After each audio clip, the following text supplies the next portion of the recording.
Hello, Bronco fans and football fans everywhere.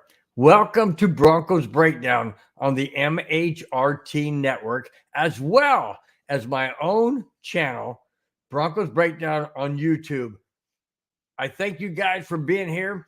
I really do appreciate it. This is a show that is brought to you with emotion, passion, honesty, and honestly, honesty, and of course, my comments as well as yours in the chat. And I do get to your comments in the chat.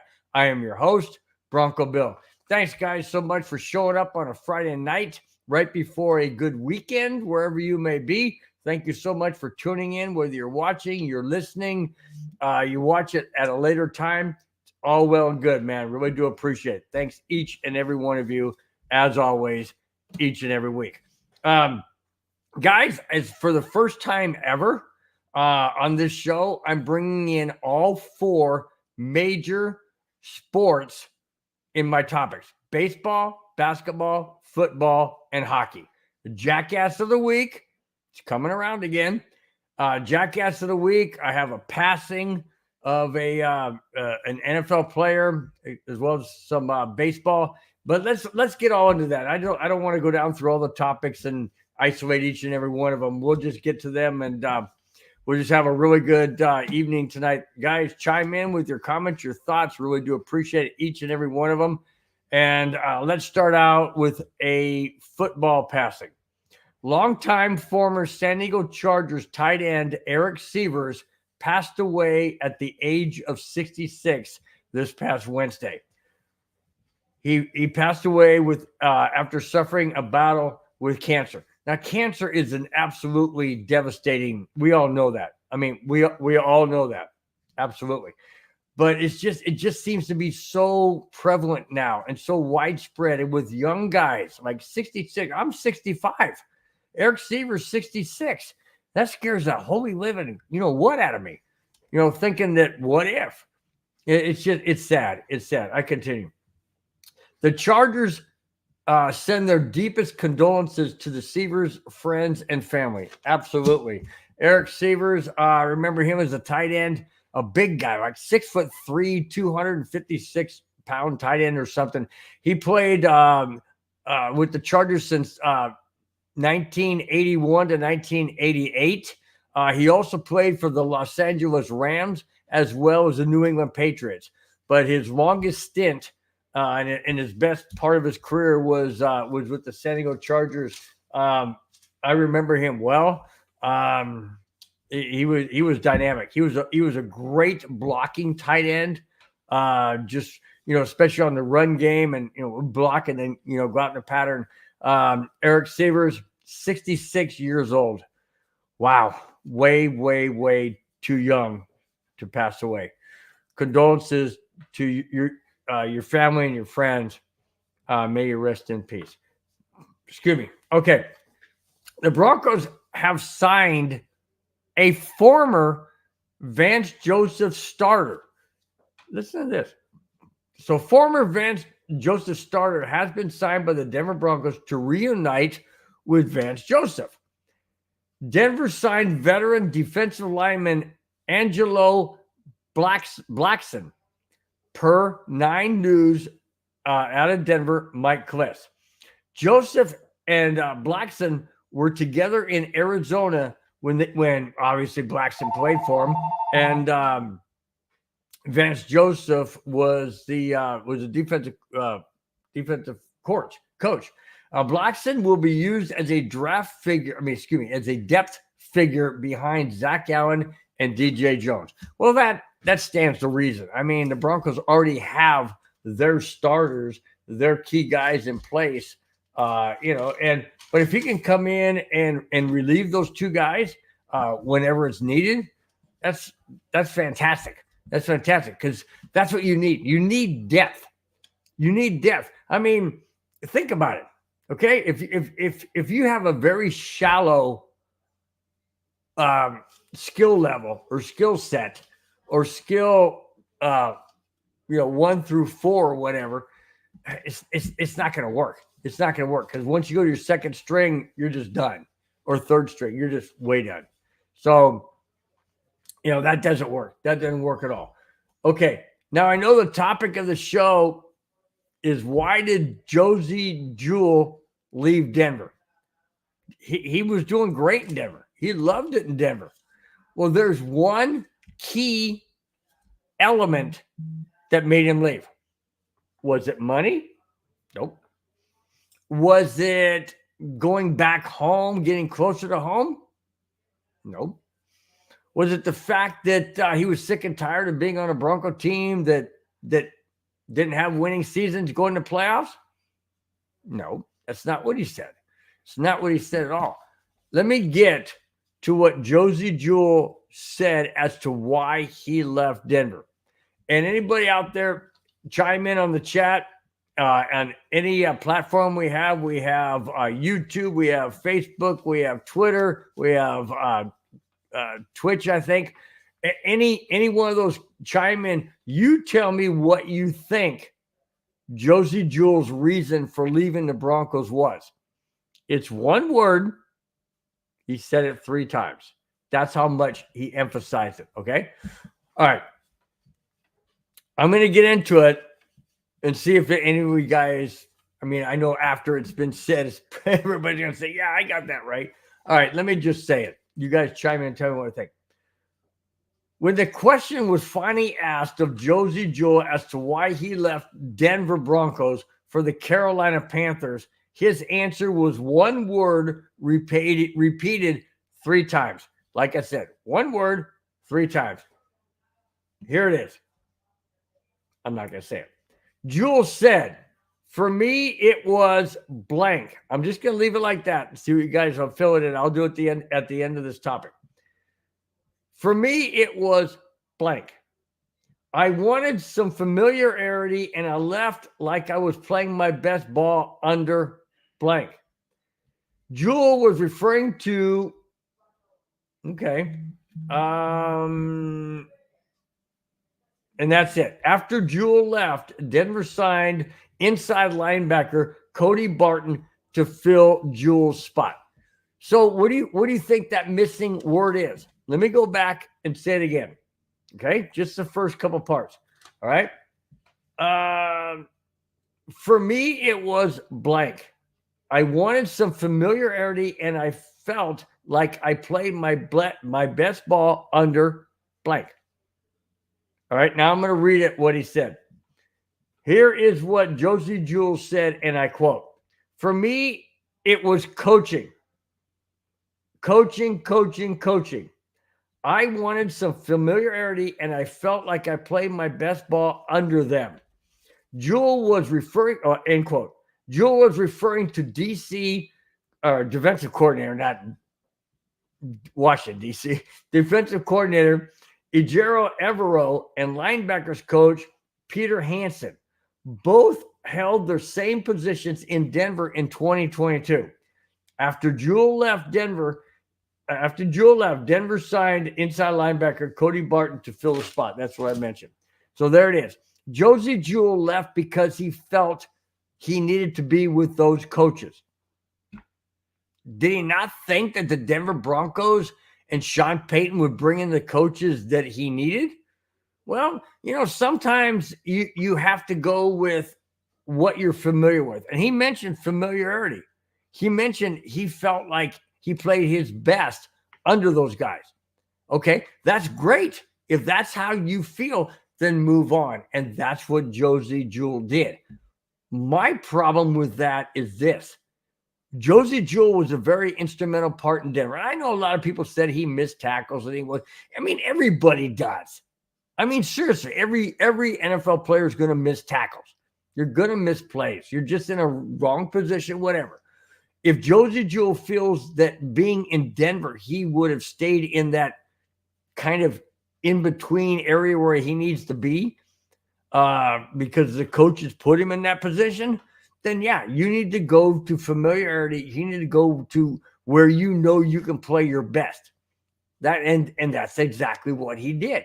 He's following Evero. And he's also following Hansen because that's what he's familiar with when they were in Denver in 2022. Okay, can I fault Josey Jewell? No, I can't fault him. Do I want him to? Would I want him to stay in Denver and be a Bronco for life? Absolutely. Of course I would. I've said it many, many times, guys. I'll say it till I'm freaking Bronco blue in the face. I don't want to see any Broncos player leave for another team because I don't want them going to another team not wearing orange and blue.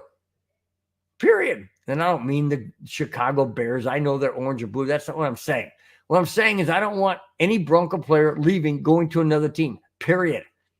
Especially if they come back and kick us in the you-know-what, because it's revenge or it's this or it's that or it's whatever. That's what I don't want. But in Josey Jewell's case, I wish him the best. Just wish he hadn't left. I understand why. Now they came out and said it. I understand exactly why. All right. This one is interesting. Bill Belichick was the front runner to get the head coaching job in the Atlanta Falcons organization, except for one guy I never thought would be the guy to put the fly in the ointment, so to speak. This is interesting. They're good friends. They trust each other. And at the end, let me just read this. Here it is. According to an ESPN report, Patriots owner Robert Kraft had a conversation with Falcons owner Arthur Blank, and Kraft told Blank not to trust Bill Belichick during their interviews for head coach. Wow. Look at below my name. I said, well, that's a whole different, what not to wear in Super Bowl. We're going to get to that. That's interesting. I'm sorry. Wrong topic. But isn't that interesting that Robert Kraft, the Patriot, now hang on a second. The Patriots owner and Bill Belichick won 7 Super Bowls together. I mean, if you're an owner and you have a head coach and he's doing wonders for you, why would you say to another owner, I know they're good friends, Blank and Kraft are good friends. Why would you tell the other owner not to trust the head coach that has won you 7 Super Bowls? Don't trust him for what? Didn't say. It just said, it said right here, do not trust Bill Belichick during their interviews for head coach. What's the problem? Everybody knows that Bill Belichick has an ego. Everybody knows that. But so what's the problem? You got an ego? He wins you 7 Super Bowls? Okay. I'll take that any day of the week. Any day of the week. Any 7 years in a row, put it that way. What I don't understand is what's really behind Robert Kraft's motivation. Does he not want Bill Belichick to go to the Falcons because now the Falcons can start dominating like he did? Is he fearful that there's going to be some, I don't know, inside information? I mean, I don't know. It didn't say. Why would he say don't trust him?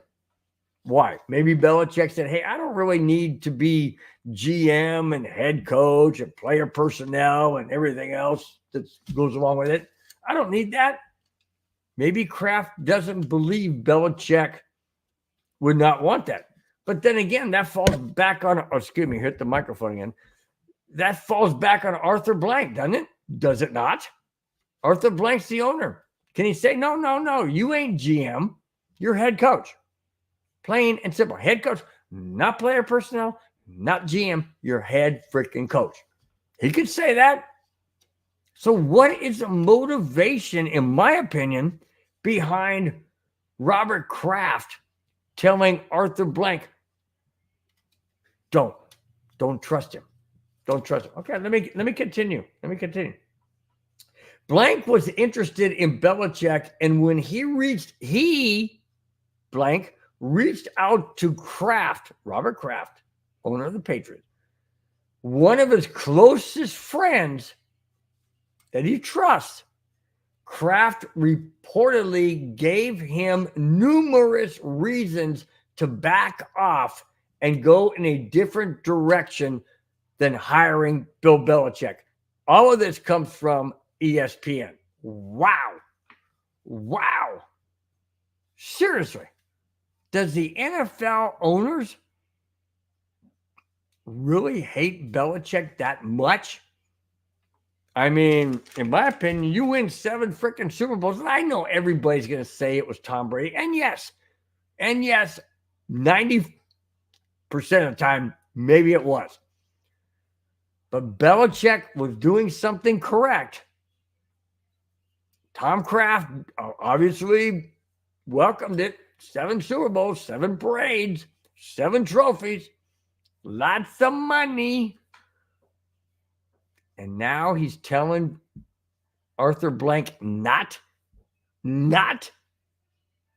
to sign Bill Belichick, go in a different direction, don't trust him. Wow. Well, I guess that sent shockwaves through the entire NFL because guess what?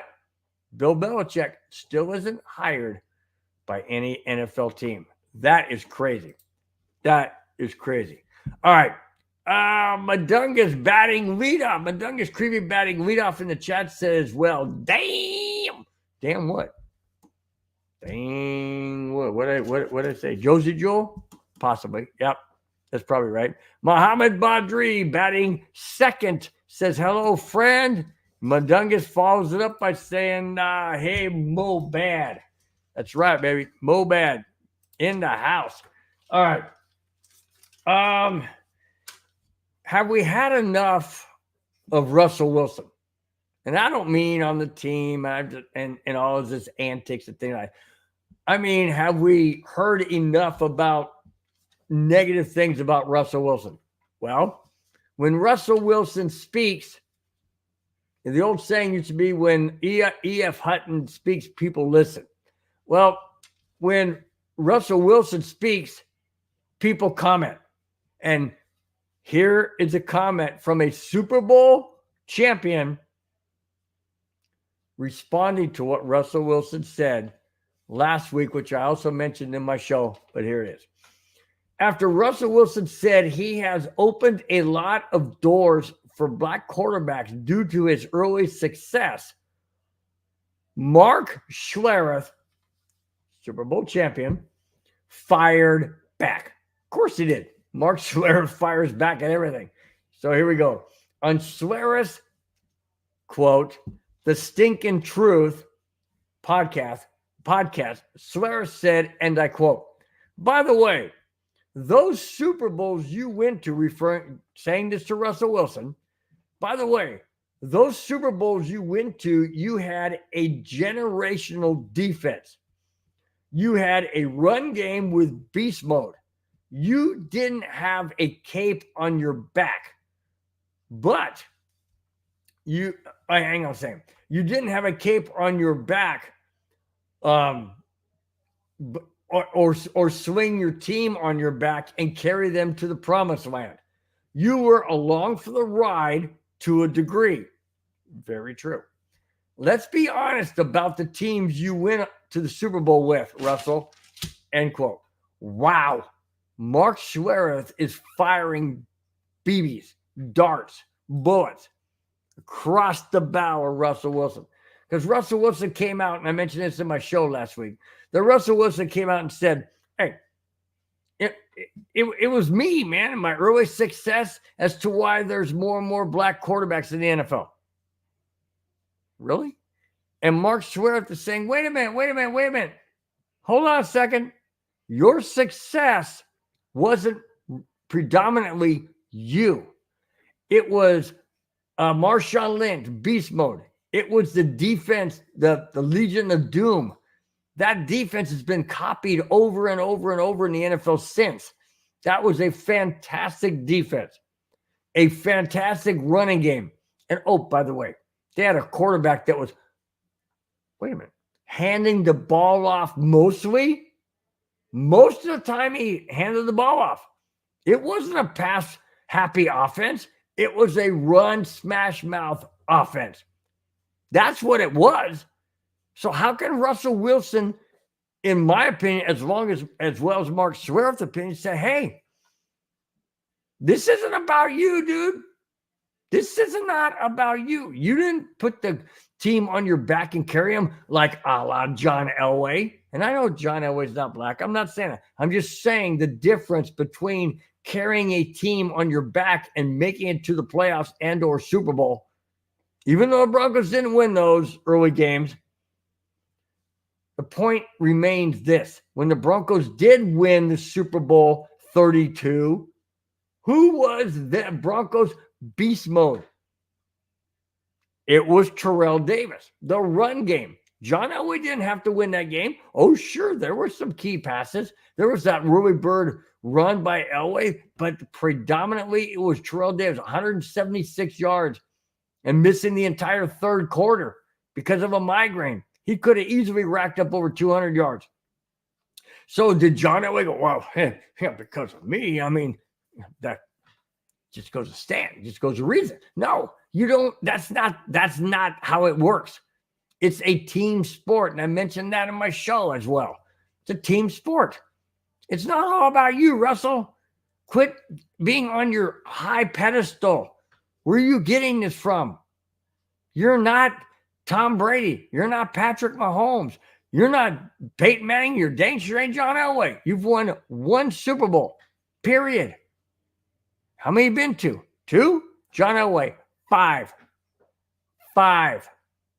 Won 2 of them. Again, doubled what you got, Russell. So get off your high horse. I'm tired of this.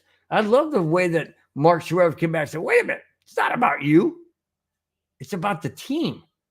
It's about who you had around you. You were just a person handing the ball off primarily, and you're going to take credit? I don't know where this guy gets off on. I really don't. I don't know where this guy comes from. I used to really, when he came to Denver a couple of years ago, I thought, okay, great. We got another good quality quarter, but he's really turned into, I don't know, a self-centered, egotistical person. That's crazy. I don't know. I can't wrap my head around. I never thought he'd be that type, but I don't know. True colors come out, man. When they get closer to the magnifying glass. I mean, when he was in Seattle, we didn't really see it because he wasn't in our division. He wasn't even in our conference. We only played him like once every blue moon, once every 4 years. You don't really see him. But when they come inside your own visional area, being inside your own team, the Denver Broncos, and the media, and the scrutiny, and the questions, and the comments, that's when it all comes out. And that's what we've been seeing the last several years, and now the last couple of years, I should say. And now he's in Pittsburgh. Okay, just saying. It'd be interesting to see how all of that transpires. Oh, yeah. With a Pittsburgh team that's used to winning. And by the way, hasn't had a losing season under this head coach. Hope they're ready for one that they never expected. All right. Okay, back to the chat. Let's see what people were saying. Madungus and Muhammad are going back to back. Madungus, you can't say that on live TV / internet / YouTube / wherever. Madungus says Wilson can eat a bag of hot dogs. We'll just put it that way. Wilson can eat a bag of hot dogs. Okay, we're just gonna leave it at that. Okay. Let's see. Mohammed Badri says, I wonder if Russell Wilson really believes that. In other words, believes that he's the reason why there's more black quarterbacks in the NFL. If so, he's very delusional. Absolutely. I would totally agree with that. He's very delusional. Like I mentioned in my show last week, you got Michael Vick. You had Doug Williams, who beat the Broncos in the Super Bowl in San Diego, California. I went to that first ever NFL experience and all that. And Doug Williams, he crashed the Broncos party, that's for sure. Came in relief and ended up winning the game. That was 1988. So yeah, it had nothing to do with Russell Wilson. Really doesn't have to do anything with Russell Wilson. Muhammad Badri follows up, says, Madungas, you still a Raiders fan? This goes back to, you guys got to watch The Neighborhood. If you haven't seen The Neighborhood at all, you got to watch it. We do a Broncos neighborhood. We do an Avalanche playoff neighborhood, which will be coming up here. I'll get into that in a little bit. But yeah, we do different neighborhoods. It's great show, great fun, great interaction with the chat. Whole lot of fun, guys. Really do appreciate you guys watching in there. Okay, this one is bizarre. And if you look down right here below my name, it says, win not to wear your Super Bowl ring. Well, Jason Kelce, the brother of Travis Kelce. Or Travis Kelce. Yeah, I don't know why name kind of blew me. Okay. No, I'm not before we go, Madungus, I am not a Chargers fan. Not at all. Okay. Jason Kelce. He's a retired Eagles player. He just retired this past year. Won a Super Bowl on the Eagles in 2018. Yes, 2018. So, what do you do with a Super Bowl? Now, I'm gonna bring down a replica Super Bowl ring here. I'll demonstrate that here in a minute. Okay, I want you to listen to this. All right, this is bizarre to me. Why in heaven's name would you even think of doing this? But anyways, let me continue. Former Eagles center Jason Kelce has lost his Super Bowl ring in a very bizarre way. Kelce said he lost his Super Bowl ring in a pool of Skyline Chili during the Lambaby games at last Thursday's New Heights live podcast in Cincinnati. Now, let me go look up what Lambaby is. Okay? I don't even know what that is. Lambaby. What does it mean? It's just Lambaby. It's a Lambaby games. Okay, here we go. What are Lambaby games? Here we go. I'm gonna read this to you because I have no idea. Should have brought this up earlier, but it's all good. All right. The Lambaby games consisted of college athletes facing off against academics in a series of games, including one in which contestants searched in pools filled with Skyline Chili 3 ways for Jason's Super Bowl ring, along with other decoy rings. Oh boy. Okay. So apparently, I don't know what Skyline Chili is. It doesn't matter. It sounds to me like it's chili, like, sauce and everything. And they placed Jason Kelce's Super Bowl ring in there amongst other decoy rings, and they're trying to find it? Wait a minute. Wait a freaking minute. Hang on. Let me give you this replica Broncos Super Bowl ring, okay? Here's the replica Broncos Super Bowl ring, okay? Super Bowl 50. Now, that's not the one he has, but it's a big freaking ring. In fact, if I put on my finger, you'll see how big the freaking ring is compared to my other ring. Look how big this ring is compared to my other ring, okay? You can see the difference. Now, it didn't say he was wearing it. What it did say is that it was placed in the Skyline Chili pool. Now, this ring is a good-sized ring, but you put in chili with all that sauce and stuff, how are you going to find it? And my question to you is this. Why? Why in heaven's name would you even condone doing that? Seriously. I got a wedding ring, guys. I cherish this wedding ring. It means I'm married to my wife, who I adore, love, cherish, adore, my best friend, always will be for eternity. And I would never take this ring off. Well, I just did, but you know what I'm saying. I would never take this ring off and place it in a bowl of chili for somebody to find. Are you freaking kidding me? Seriously. And a Super Bowl ring that you won with your hard-earned sweat, blood, tears, or whatever else, broken bones, injured body, whatever, and got that ring. Why would you say, hey, you know what's a good idea? How about we do this? How about we take your Super Bowl ring and put it into a bowl of chili and then try and find it? I'm dumbfounded. I'm absolutely dumbfounded. Is he that freaking stupid? Oh, yeah, that's a good idea. I'll come down. I'll bring my Super Bowl ring. We'll go, whoop. I'll throw it right into the bowl of chili and go, whoop. Okay, I can find it. No problem. Hour later, 2 hours later, 3 hours later. Didn't say how long. Maybe all night. Why not take a backhoe, scoop it up, pour it into a sieve, see what you got? Just saying, that's not what happened. Oh, sure, the ring was in the chili. Oh, there's no doubt about that. Oh, along with the decoys.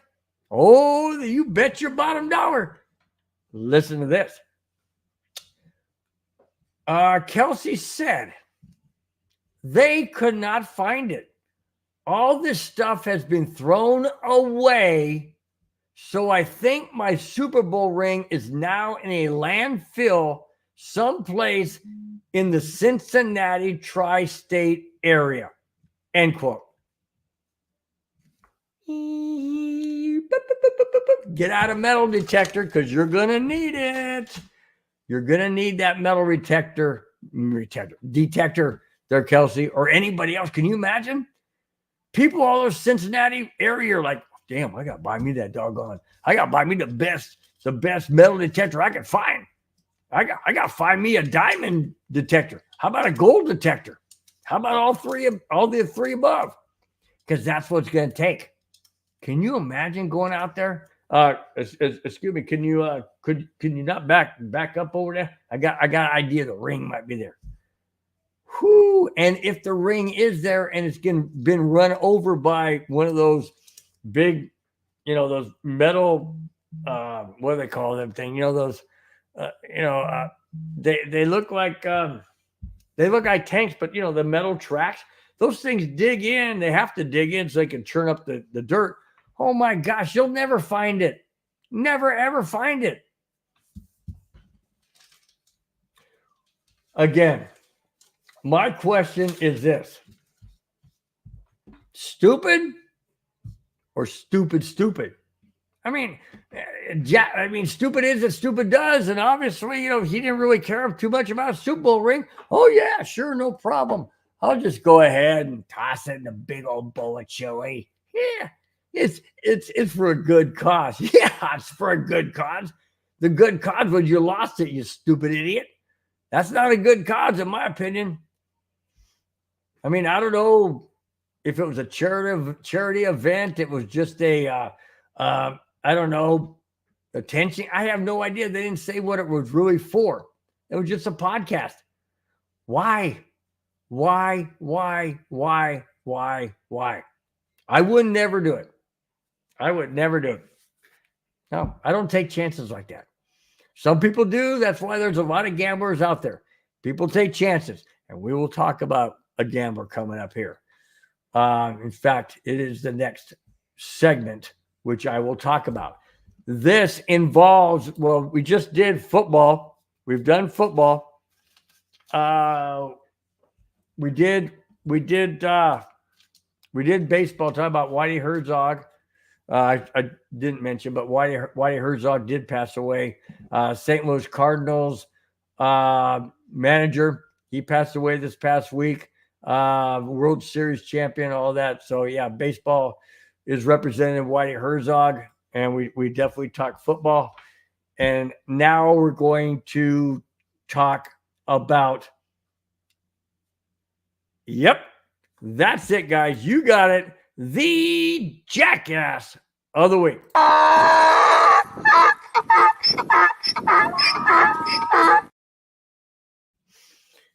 This jackass of the week definitely should know better because his brother plays in the same league. Different team, same league.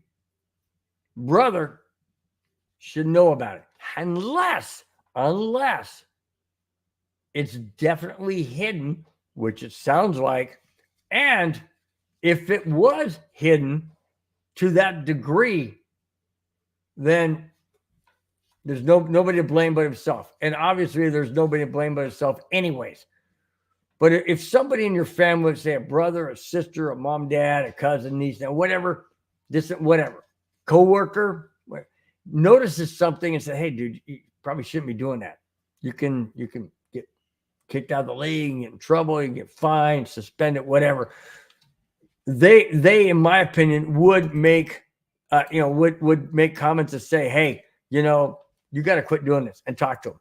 Listen to this week's jackass of the week.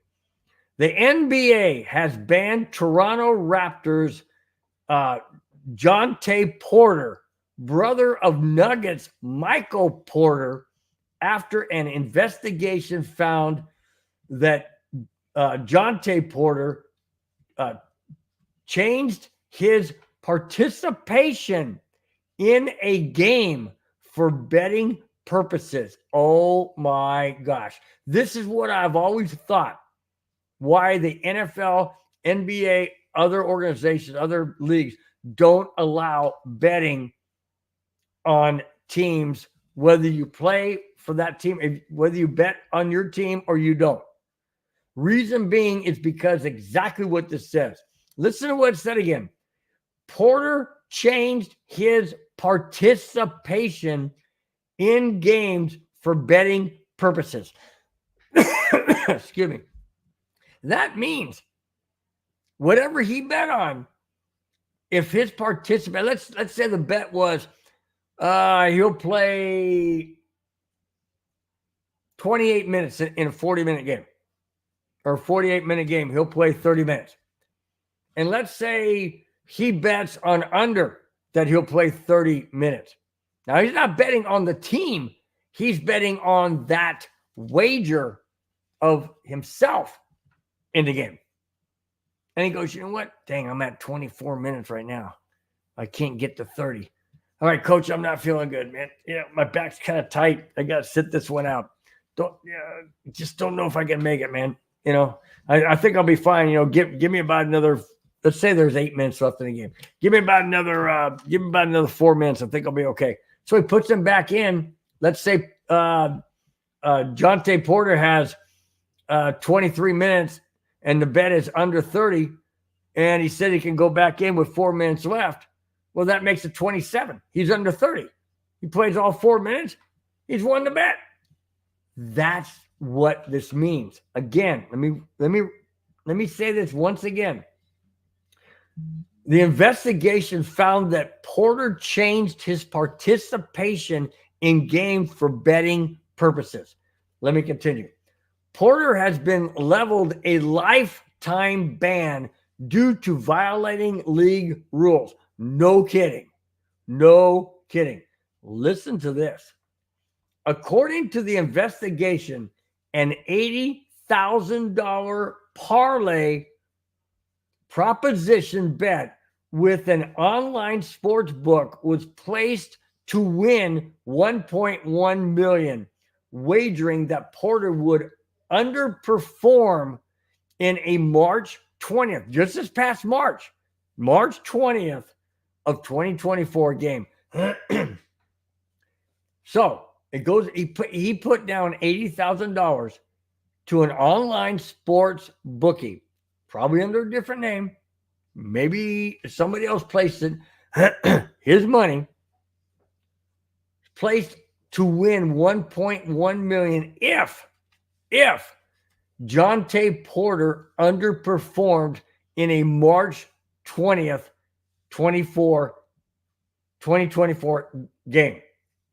Porter underperformed in that game, netting him the $1.1 million. Wow. So you see, guys, that's why the NFL, NBA, MLB, every major sports, I'm assuming hockey too, does not allow betting on anything if you're within that league.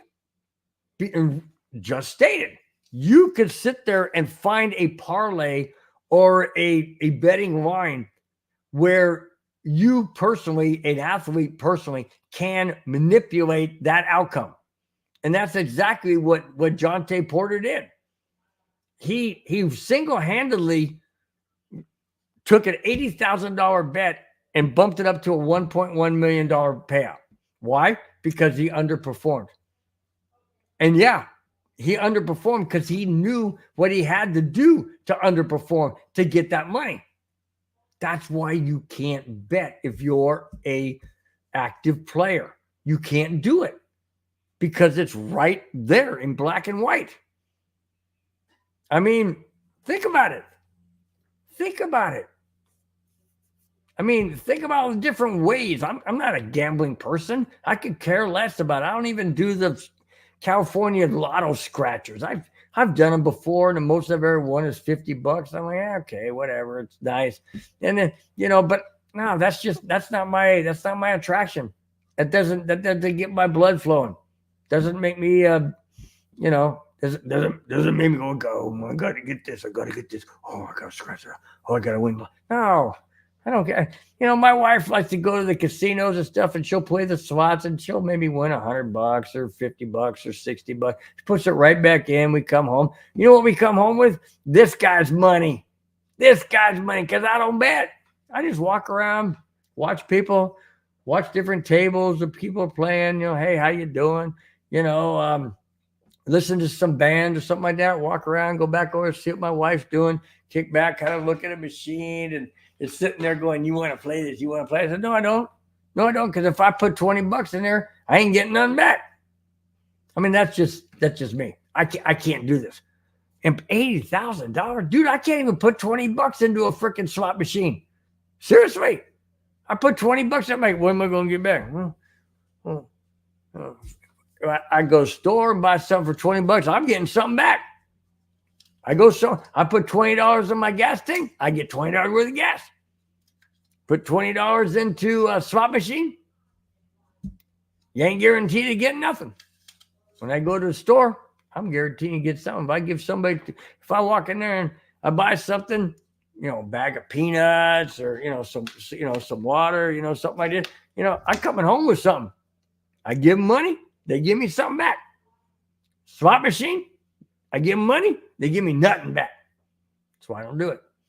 Some people, they're addicted to it, but you can't do it when you're playing. You can't do it when you're actively, in the league. You can't do it. I don't know how these guys are so freaking stupid dead that they just don't grasp it. I understand people say, well, it's an addiction, and it may well be. Get help or something. Don't blow your freaking career. Now he's out of the league. And now his brother's got to answer the questions. Michael Porter Jr. in Denver's probably answering questions. And now they're going to the playoffs. He's probably going to be answering questions there. It's going to take him off his game. This is not right. This is not right. You don't go after Michael Porter Jr. and ask him about his brother. Maybe he didn't even know. I don't know, man. It just boggles my mind, man. Just boggles my mind. Clayton Herron, batting third in the chat, says, hey, guys. I say, hey, Clayton, what's happening? What's up? Glad to have you in the chat. He says, smash that like button and share, guys. Absolutely. Come on, guys. Hit the like button. Please hit the like button. It's the best way to let everybody else out there that may come across this channel to say, hey, that looks good. They got a lot of thumbs up. I think I'm going to check this out. Best way to do it, guys. Costs you zero. Helps out the channel immensely. Really do appreciate it. Absolutely. All right. Clayton says, Denver Broncos for life, baby. Almost draft time, my guys. And the Avs, baby. Great show as always, Bill. Hey, thanks so much, Clayton. Really do appreciate it. Absolutely do appreciate it. Thank you so much. Speaking of the Avalanche, I do have that here coming up in this very next segment. Not directly, but indirectly, because it does involve another hockey team. And this one could very well impact the Colorado Avalanche, not this year, next year going forward. Here it is. The Arizona Coyotes of the NHL have been sold to the owners of the Utah Jazz for $1.2 billion. The main reason for the sale is the league was pushing for the Coyotes to find a long-term arena solution in Arizona, which they didn't find. They couldn't come to agreement with the city of Phoenix or Scottsdale or wherever. They couldn't come to an agreement, so they were sold. I continue. The NHL was pushing for a minimum 17,000 seat arena, and Salt Lake City has that, according to the new owners, the Smith family, who own the Utah Jazz. Now, they own the Utah Jazz, and people are, whoa, wait a minute, whoa. They own the Jazz, and now they own the Coyotes? How is that possible? Well, Stan Kroenke owns the LA Rams, he owns the Denver Nuggets, and he owns the Colorado Avalanche. Owners can own multiple teams as long as it's not in the same league. Well, that makes sense. If it's in the same league, you're going to have, what's that called? You're going to have conflict of interest. You're going to have conflict of interest. Let's say this team's doing really well and you want them to win, but you bring these guys. Yeah, you can't own two teams or multiple teams in the same league. They don't. They're owning the Coyotes, I should say, Arizona Coyotes, as well as the Utah Jazz. Now, how does this apply to the Colorado Avalanche? Big time. Okay, Colorado and Utah are very close in proximity, obviously. Okay, but so is Colorado and Arizona. Now, people say, well, Arizona fans didn't really travel to Colorado to go watch hockey games before they had the Coyotes, or they probably did. But then once they got the Coyotes, they came down, but not so much because there's you have the St. Louis Blues that are right next door to Colorado, so you had the St. Louis Blues. So there was not crossover there because Colorado and St. Louis hate each other. But my thought is this: you've put the Coyotes in Salt Lake, and now you take away the fans from Utah. You take them away from Colorado. And here's the reason why I say that. Okay? Utah is a cold state, predominantly. I mean, they're elevated more north, obviously, than Arizona. So, and you could go straight across the I-70, right straight across into Denver. It's a straight shot. I believe you can get there in one day. Unlike Phoenix, I think it would take 2 days or a day and a half. So it's easier travel from Salt Lake or anywhere in Utah to get to Colorado and Denver. A lot easier. Go to games. There wasn't any hockey in that area. I mean, there's the Seattle Kraken, but they came later. You have the San Jose Sharks, but nobody really likes them or any team in California. I should know I live in California. And so, to me, Utah is the pivotal point for fans being pulled away from the Avalanche, unless they're really true, solid Avalanche fans. Also, it's going to be more of a rivalry because we don't know. Now, does Arizona stay in the Central? Because now they're not in the Central time zone, or not Central Mountain time zone, but you know what I'm saying? They're not in the Central Conference. They're going to be moved more to the West. Are they going to be in the Western Conference or Western Division? Not conference. Western Division. Avalanche in the Central Division. Arizona was in the Central Division. So what are the divisions going to be now? Is Arizona still going to be in the Central, even though they're really not? I mean, it has ramifications for the Colorado Avalanche. Not this year, but next year moving forward. Arizona Coyotes / Salt Lake City, whatever, are going to be playing out of Salt Lake City, where the Utah Jazz play. So the implications are big when it comes to divisions. Are they going to be a natural rivalry? I would assume so. But I don't know. Salt Lake is going to be another Seattle Crackheads. I mean Kraken.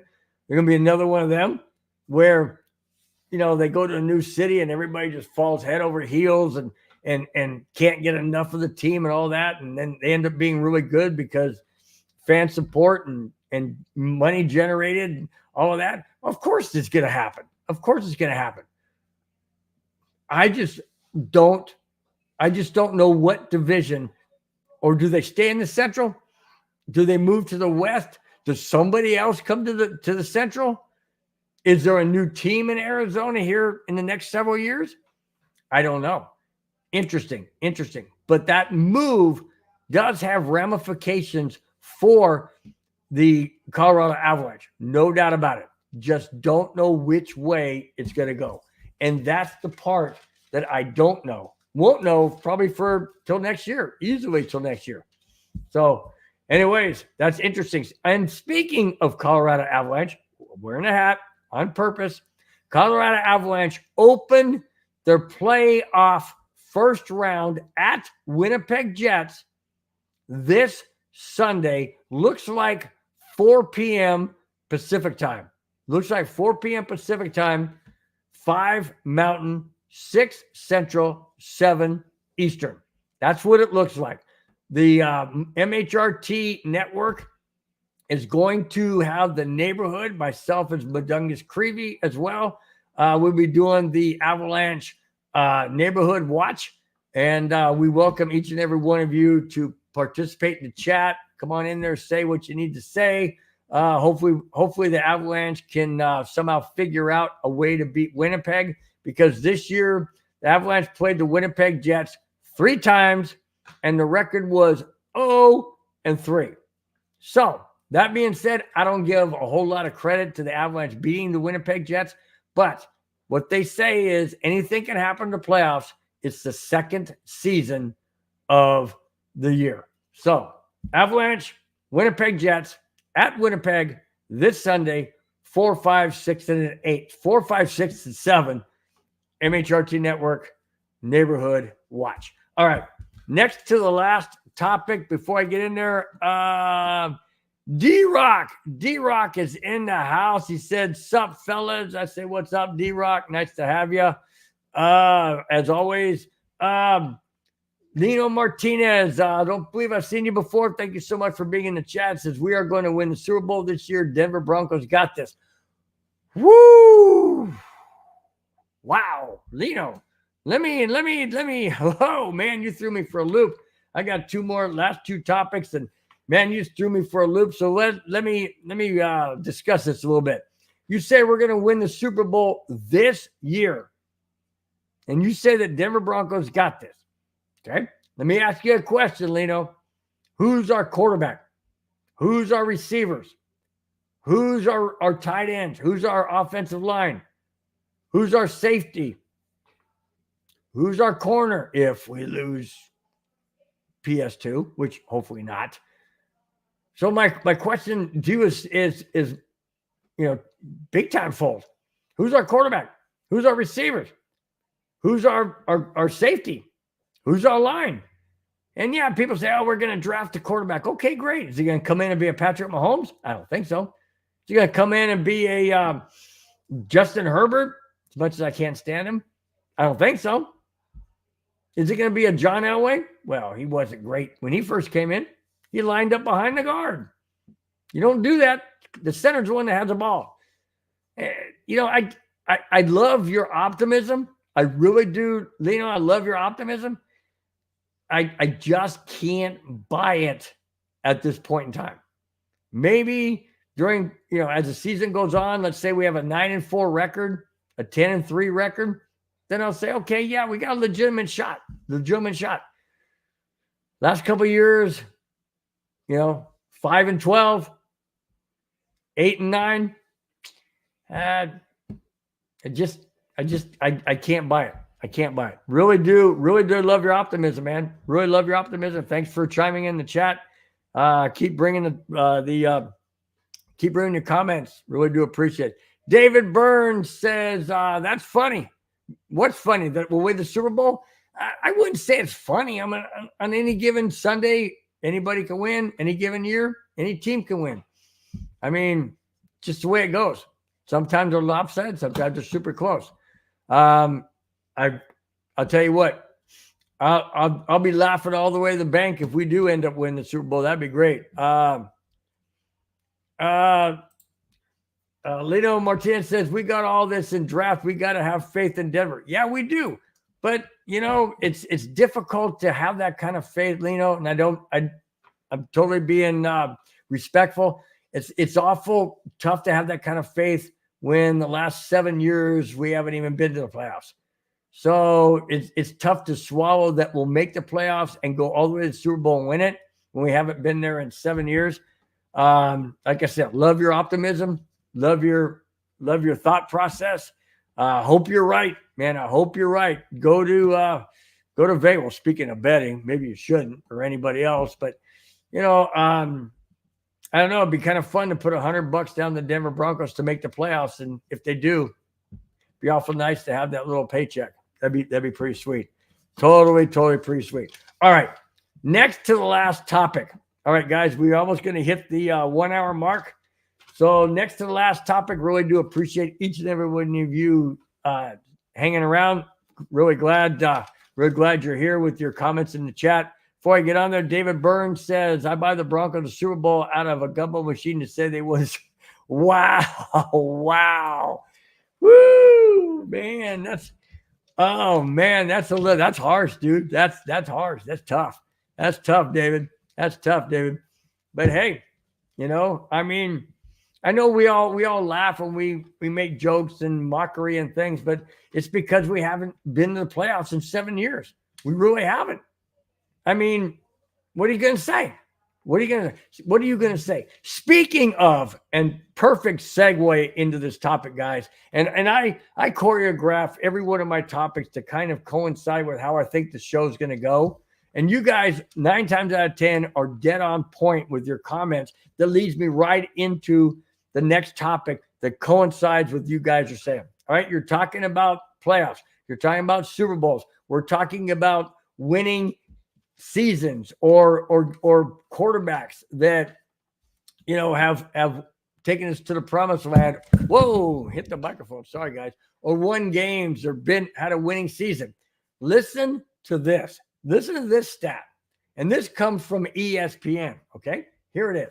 Broncos starting quarterbacks since 2016. The Denver Broncos starting quarterbacks since Peyton Manning retired in 2016 are, okay, I'm going to read the names. Then I'm going to tell you how many quarterbacks on this list were drafted by the Denver Broncos as their, quote, franchise quarterback, what their record was as a starting quarterback, okay, and how many players or how many Bronco players, quarterbacks, are under the losing record. Put it that way. Here we go. Trevor Siemian, Paxton Lynch, Brock Osweiler, Case Keenum, Joe Flacco, Brandon Allen, Drew Lock, Jeff Driscoll, Brett Rippon, Philip Lindsay. Yes, he's a running back, but I'll get to that. Philip Lindsay, Teddy Bridgewater, Russell Wilson, Jared Stidham. Wow. Those are all the Broncos starting quarterbacks since 2016 when Peyton Manning retired. All right. Listen to this. Paxton Lynch, drafted by the Broncos to be a franchise quarterback. Not on a team. His record 1-3, starting quarterback. Brock Osweiler, drafted by the Denver Broncos to be their franchise quarterback. Not on team. 0-4. Right?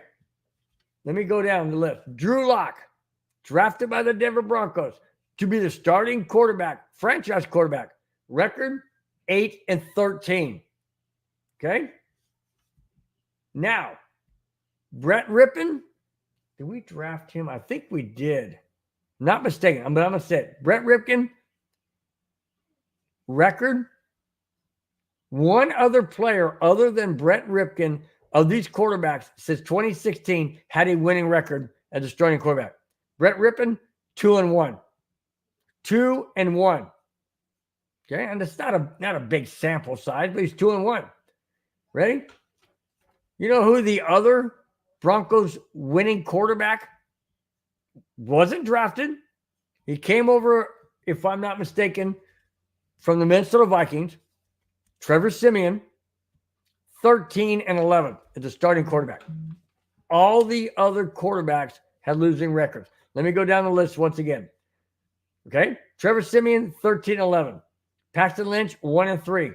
Brock Osweiler, 0-4. Case Keenum, 6-10. Joe Flacco, 2-6.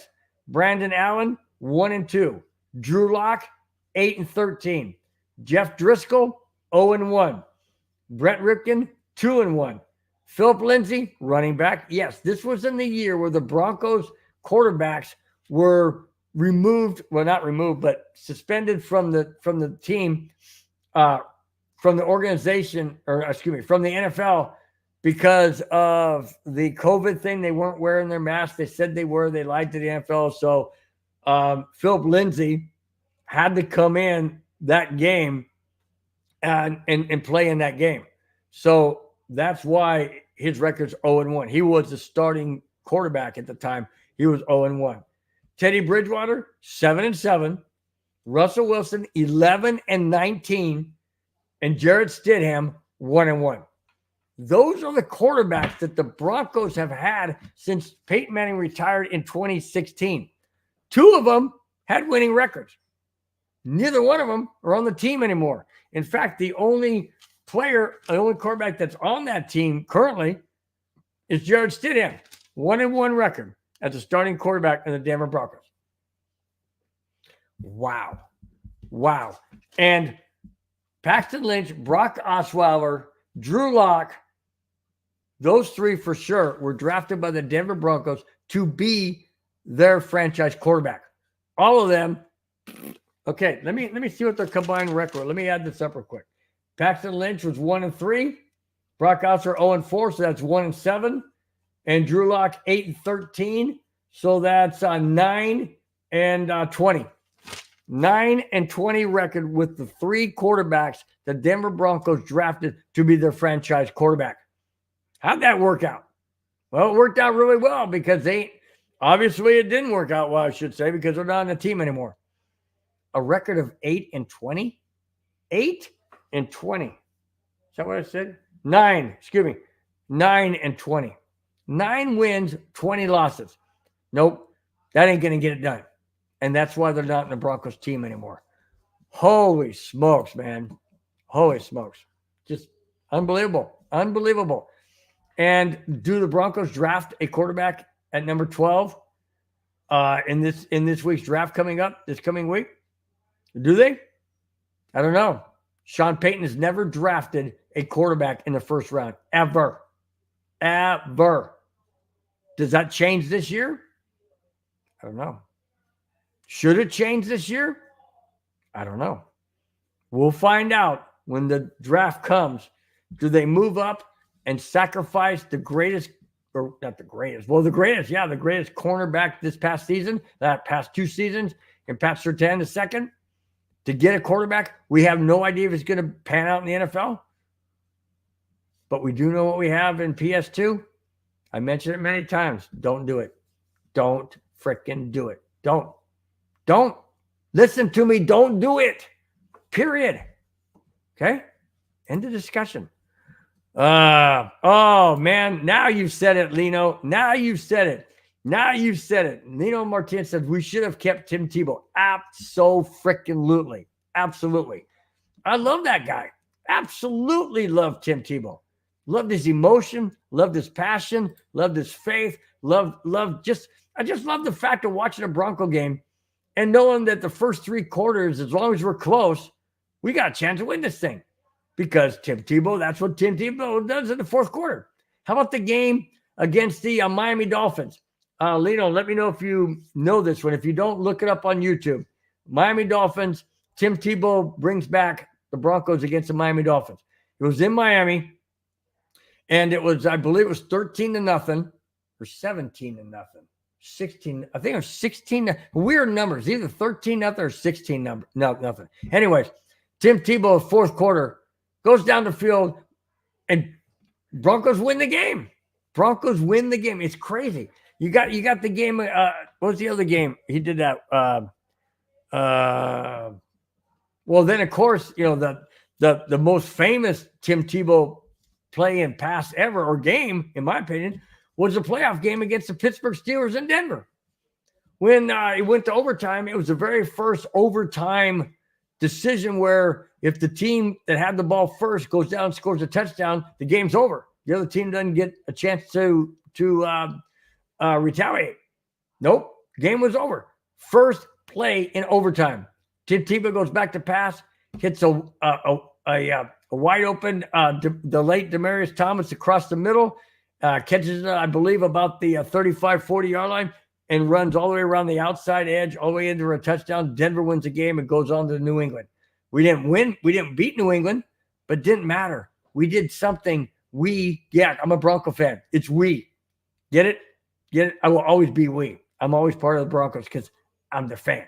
So we beat Pittsburgh. Nobody gave us a chance to beat them, I should say. We were 8-8 that season, but we won the division with an 8-8 record. There's only 16 games back then. And Steelers were a wild card team. So Denver hosted the game, and the rest is history. Amazing game. Lino, thanks so much for bringing that up about Tim Tebow. I can't get enough about talking about that. Fantastic game. Great quarterback, in my opinion. Not a Super Bowl caliber quarterback per se, maybe. Not a Hall of Famer, but the energy and the passion and the drive and the motivation, it electrified me. It electrified the crowd. I mean, people were chanting in the stand, Tebow time. It was contagious. ESPN was playing it. NFL was playing it. I mean, it was contagious. It was absolutely contagious. If any of you guys out there want to relive those days, go back on YouTube and just type in, Tim Tebow comebacks or something. It's fantastic. Whoever put it together did a fantastic job. It's amazing. Go back and watch those great games, those great comebacks, those great times, memories. Oh, my gosh. Say what you want about Josh McDaniels. I could care less. I love the fact that he drafted Tim Tebow. I really do. Really do. Those short 1.5 years, 2 years of Tebow on the Broncos was, to me, magical years. Absolutely magical. Go explain the play when the Bears should have gone out of bounds. The running back of the Bears should have gone out of bounds. He doesn't. And then there's a fumble, and the Broncos recover. Oh, my gosh. I could go on and on with all these different games. Fantastic games. Absolutely fantastic games. All right. What? What do you mean, barf, Elias? What do you mean, Elias DTTV? What do you mean, barf? Come on. Barf that we should have kept? Tebow, why? You didn't like those comeback games? You didn't like those at all? Really? Do you realize, I've said this before, guys, and I don't know if you guys really understand this. Other than Peyton Manning, Tim Tebow is the only drafted, well, Peyton Manning wasn't drafted. Tim Tebow is the only drafted quarterback in the Broncos since, I'll even go back to John Elway. Since John Elway, Tim Tebow is the only drafted quarterback to win a playoff game as their starting franchise quarterback. Other quarterbacks of the Broncos have won games that were drafted, but they weren't the starting quarterback of that season. That's what I'm talking about. Tim Tebow was the starting quarterback of the season. He's the only drafted Broncos quarterback to start a season and take the Broncos to the playoffs and win since John Elway. John Elway wasn't drafted. I'm going back to 1983, okay? That's my timeline. All the way up to present. Brock Osweiler did win a game when he came in for Peyton Manning, but he wasn't the starting quarterback of the season, and he didn't win a playoff game. He won a game in the regular season, a couple of games in the regular season that put the Broncos in position to have home field advantage against the Patriots and the other teams. He wasn't the quarterback that won in the playoffs. He wasn't, not at all. Go look it up, guys. I'm not making this up. I'm telling you the absolute honest truth. Not Brock Osweiler, not Drew Lock, not who's the other guy I said? Not Paxton Lynch. Nope. Not happening. Not happening. Now, Brock Osweiler did beat the Patriots. That was regular season, not the playoffs. All right? Okay. Okay. So Elias DTTV says, I'm not a fan of his politics or his praying on the field. Okay, that's fine. You don't have to be a fan of that. I'm not talking about politics, and I'm not talking about faith or religion. What I'm talking about is I love his emotion, I love his passion. Me personally, I love his faith. I'm not saying that everybody has to or anything on the field. All I'm saying is I loved his emotion and his passion. I love the way he could come back in the fourth quarter when it seemed like there was no way, shape, or form it's going to happen. That's what I'm talking about. I'm talking about the excitement. I'm talking about the drama. It's kind of like watching watching a drama show or, whatever it is. And you're like, you're in suspense and you're waiting. All of a sudden, whoa, where did that come from? It's kind of like that. That's how I felt when Tim Tebow was quarterback and waiting for that third quarter to end because I knew something magical could possibly happen in the fourth quarter. That's all I'm saying. That's all I'm saying. That's what I loved about the guy. Okay. Anything else is personal and whatnot. So we'll leave it at that. But that's what I loved. Was that type of emotion. All right. This is the last topic of the show, guys. Thanks once again for being in the chat, for being watching, listening, wherever you may be across this great country, across the world, wherever you may be. Really do appreciate it. Thanks so very, very much. Listen to this stat. This is interesting. And I have to attribute a lot of this to Pat Bowen in particular. All right. Listen to this. 3 teams that never have drafted with the number 1 overall pick. There's only 3. And one of the 3 I don't agree with because they're a transplant. Let's put it that way. Okay, here it is. Sunday Night Football listed the 3 teams that have never had the worst record in the NFL to thereby draft first with the overall selection. Those 3 teams are Seattle Seahawks, okay, Baltimore Ravens. That's the one that I don't really agree with, and I'll tell you why.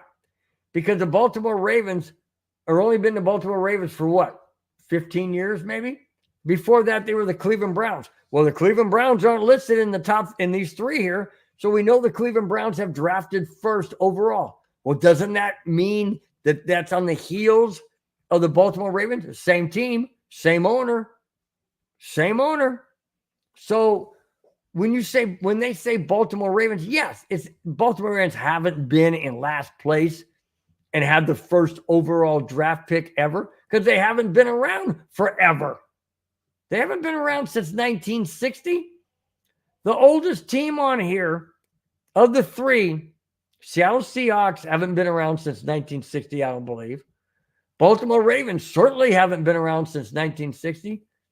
The third team mentioned that has never drafted number 1 for the overall pick in the draft is our Denver Broncos. They've never drafted number one overall. They've had number one picks. Yes, that's not what I'm saying. I'm saying number one overall with the worst record in the entire NFL prior to the next draft. The Broncos had never been there. Thank goodness. And mostly in part due to Pat Bowlen. Absolutely due to Pat Bowlen. Pat Bowlen was a phenomenal owner. He never allowed the Broncos to have subpar teams. Never. I mean, there was only a handful, literally a handful of times where the Broncos had a losing season when Pat Bowlen was owner. Since Pat Bowlen hasn't been owner of the Broncos, even when he was going through his Alzheimer's decline, which is an absolutely hideous disease. My mom had it, and it was just hideous. But anyways, when he was incapable of running the team, that's when the team started to decline. And then it was taken over, not taken over, but it was handed over to Joe Ellis and John Elway, and they freaking screwed it up. Joe Ellis did. And then it was bought out by the Walton Penner ownership group, and we're still losing. And we still have losing season. And we're still making drastic mistakes. Will the Denver Broncos ever be in that number one spot? I hope to heck no. We've been close. We've been the 5th overall draft pick. This year we're number 12. But we've also been 32 numerous times when we won Super Bowls, 3 Super Bowls. We've been drafting at number 32. Do I want to draft number 1? No, I don't. I don't want to draft number 1. And I don't want to see that. But when it comes to this, the Broncos being the oldest team on that list, Broncos have been an NFL franchise since 1960. To never have the number 1 overall pick in any draft by a Broncos team that's been in existence since 1960 is absolutely phenomenal. No other team on that list, a short list of 3, Ravens, Seahawks, and Broncos. No other team that was in the league prior to 60, like the Packers, the Bears, the Lions, they've all had the number 1 draft pick overall, not the Denver Broncos. And that, my friends, excuse me, is attributed to the Pat Bowlen ownership that he had, his vision for the Broncos, his leadership in knowing who to have as head coaches, as general managers, as partners, is solely attributed to Pat Bowlen's knowledge of what it takes to not only run an organization like the Denver Broncos, not only have a fantastic organization in the Denver Broncos with only a handful of losing seasons under his leadership as owner, is absolutely remarkable. Absolutely remarkable. Pat Bowlen, what an amazing owner, and forever missed. Forever missed. All right, guys, that's about ready to wrap it up. Muhammad Badri says, I remember Tebow time in the end of the 4th quarter. Good time. Absolutely good times. Absolutely. Muhammad, if you're still around, he says, night, Bill. Take care, Muhammad. Thanks so much for chiming in. Really do appreciate it. Each and every one of you in the chat, thank you so very much. I'm going to go down the list because if you guys are going to take the time to come into the chat to watch this show, this crazy nut Bronco fan that just rant and raves and just goes off in his own tangent and whatever, but speaks the truth and honesty, doesn't make anything up. Thank you guys so much for being in here. Really do appreciate it. Starting off with Madungus Creevy, thank you so much for being in the house. In the chat, Muhammad Badri, thank you so much. Really do appreciate it. As always, Clayton Huron, always the best, man. Always the best, Clayton. David Burns, thanks so much. Lino Martinez, thank you. D-Rock, Elias DTTV, thank you guys so much for being in. Really do appreciate it. Means the world, not only to myself, to the network, to my own personal channel, YouTube, Broncos Breakdown, I should say, on YouTube. Thank you so much for checking in on that, as well as the MHRT network. You guys are the best. If it wasn't for you, the show would be more boring than it. I mean, not boring. It's not boring. Excuse me. I didn't mean to say that. I should say the show would be most boring to just be talking to nobody. Really do appreciate you guys in the chat, each and every one of you, for taking your time out on a Friday night, getting ready to jump into a weekend. Whatever you may do this weekend, guys, be safe and enjoy Nuggets basketball playoffs if that's what you're into. Enjoy Colorado Avalanche playoffs this Sunday. The neighborhood Avalanche neighborhood, Madungus Creevy and myself. Thank you guys so much for tuning in on that. That will be 4, 5, 6, and 7 this Sunday. We have shows on the MHRT network all week, Monday through Friday. This show, once again, goes live next Friday at 5, 6, 7, and 8 on the MHRT network, as well as Broncos Breakdown on my own YouTube channel, Broncos Breakdown. Until then, guys, you have a fantastic, wonderful weekend. Stay safe. We will talk to you next Friday. Till then, guys, take care. Bye-bye. Fast lane when I pass in the street, bag of money in the passenger seat. Simcoe's been asking for me on the road from the west to the east. Way up, I might never come down, cause the coast's racking up the flight miles. So high, I might never come down, so what, this is my life.